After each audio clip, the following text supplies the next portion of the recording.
it's been a while since I've done a weed walking tour, like on how to feed your tortoise for free. Uh, I find that video naming feed for free doesn't get trending, so I haven't figured out what I'm going to name this, but it'll be irrelevant and maybe even clickbait because it's super frustrating. I just want everyone to not spend money on their tortoises at the pet store, and I don't want people to spend money that they don't need to. A colleague recently at work wanted a Herman's tortoise, but after getting everything lined up, realized he thought he couldn't afford it, and it's like I wish it wasn't that way. So fastest and easiest way to save money on getting a tortoise, find a reputable breeder and get one at the cheapest of wholesale costs, and then you're gonna get real cared for info and care ideas where people have gardens and people are feeding for free, feeding weeds and feeding plants that like people talk about all the time. Like these are at every home and garden store, and I got these for free, like third hand. This gal was throwing them out, now they're exploding here, and now I'm gonna fill up every one of these cinder blocks. That's Echevera chicks and hens. It's a safe everyday feed, but less is more, people, because it'll have a laxative effect and dehydrate. Now mallow. This is, I think I came up with a name in this video, y'all, for this video is how to introduce an invasive species of weed to your neighborhood. This is mallow. I can't believe this. I dried it out in the yard a few times from the farm. If you've seen my other videos from the farm of how to feed for free and blah blah blah, and how to dry out and all this, so this stuff has just exploded in my yard. I used to have the greenest grass in the neighborhood, and now I still do, but I've minimized for utilities just due to restrictions of life. I've just toned down my watering because I'm affordings wise, I just less is more, and that's what this is all about. Is I just find like life is very expensive, but I want to have a tortoise in my life, and I'm not about to rehome any, and in fact I'd like to rehome more from anyone that's in a pickle in Canada. So please outreach me if you are. But so here, looking here, we have wild lettuce. This is what I do to wild lettuce. Wild lettuce is a no feed, so I throw that over by the dog poop that I got, and now I'll go through them more. But here's mallow. I'm gonna let this mallow go. Mallow is a safe everyday feed. Mallow dries out. Mallow rehydrates after being dried out by soaking in a bit of moisture for hot, whatever you choose, and the tortoises will quickly learn to eat it. Here's another no feed. I don't know what that is. Wild lettuce again, filthy. Wild lettuce, filthy. But coming over here, so this used to be the greenest piece of my grass, but Sway, she likes to dig, and then the mallow took over.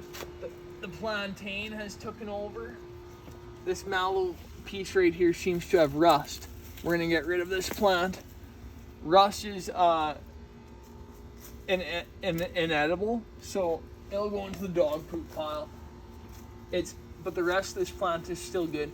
For some reason, mallow really likes a high nitrogen soil. So like if you've fertilized your grass in the past 10 or 15 years even, it somehow will gladly take over, and you'll see it anywhere. So looking right here, we again have wild lettuce. You'll see it's a no feed. It's a common no feed worldwide. All my feeds that I'm talking about are worldwide feeds, in case anyone's wondering. There's parts of Southeast Asia. This is probably non-applicable, or South America, like the extremely tropical regions. But anywhere that there's grass, you probably have wild lettuce. It is no good for tortoises. Neither is this vine that never stops, but plantain. Look at that plantain. You can tell it's plantain because the leaf goes all the way along, and it has roots that looks just like grass roots. Lots of little roots. Watch this. This is safe, high fiber, everyday feed. Goodbye, plantain. Rest in peace. While we're here, Scoots. Love you, boy. Here's another kind of plantain. This is a ribgrass plantain. It's all over in the grass here. This used to be my finest grass. It's a safe everyday feed that anyone can eat. This is how my life has became. Instead of spending $5 a week on lettuce per tortoise for the rest of the 80 years, and complaining about the prices of it. I just invest all that money into lights. This is silly what I hear about the complaints online on Facebook Pets Corner, but yeah, as time goes on, I just think to myself, why isn't everyone feeding for free? This is just in one corner of my yard. Look at this mallow right here. Oh my goodness, look at this mallow right here. We're gonna get that out the sidewalk, and that has a taproot, this mallow. Safe everyday feed, so they'll get it out of there, believe me. Oh, I didn't do a very good job picking up poop. But again, plantain is everywhere. I used to have perfect green grass, but now I just don't really care that much. And you can judge me, but I also have a female dog, so keep judging, right? But so there's some burn spots, but I stay away from them. But a little dog pee has never killed a tortoise that I've ever heard documented, as per the Tortoise Trust. But this isn't a high.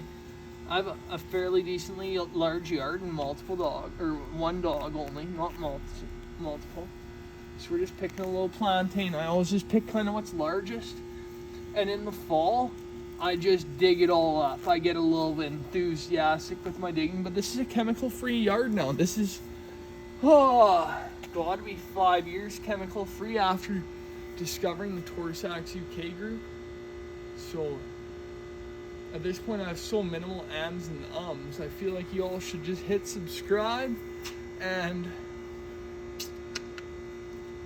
follow the group Natural Tortoise Keepers, maybe Natural Tortoise Keepers Canada, depending on when you discover this. And worldwide it applies to. And I'm trying to teach you all how to feed for free and feed species specific, provide for their needs, their UV, you name it, save you money. And nothing. I don't want anything in return except for less pyramided tortoises that I keep on rehoming. That's all I'm asking for. Please don't feed pellets, especially the most popular brands you can think of. Your pal Hobson Scotch, signing off. Natural Tortoise Keepers Canada.